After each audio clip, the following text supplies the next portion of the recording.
بسم الله الرحمن الرحيم. عن ابن عباس رضي الله تعالى عنهما قال قال رسول الله صلى الله تعالى عليه وسلم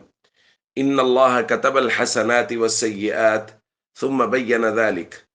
فمن هم بحسنة فلم يعملها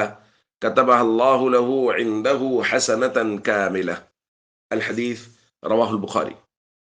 نبی کریم صلی اللہ علیہ وسلم نے حدیث قدسی بیان فرمائی کہ اللہ تعالیٰ نے نیکیوں اور برائیوں کو مقرر فرما دیا ہے، ثم بین ذالک، پھر ان کو وضاحت سے بیان بھی کر دیا ہے،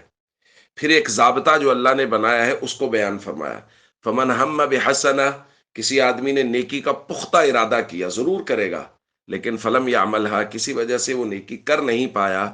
تو کتب اللہ لہ عندہ حسنۃ کاملہ، اللہ تعالیٰ اس کے پختہ ارادے کی وجہ سے ایک کامل نیکی اس کے نامہ اعمال میں لکھ دیتا ہے۔ فَإِنْ هُوَ ہَمَّ بِهَا،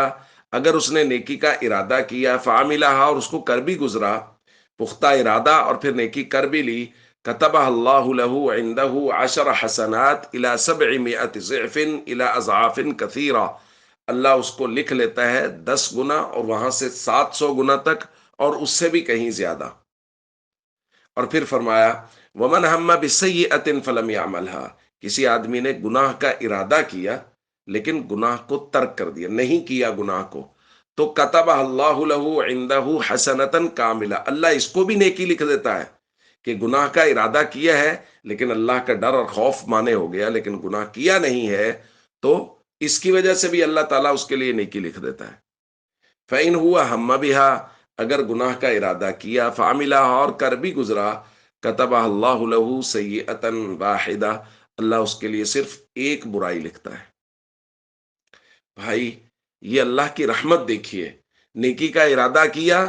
ابھی کی نہیں ہے ایک نیکی، نیکی کا ارادہ کیا، کر لی،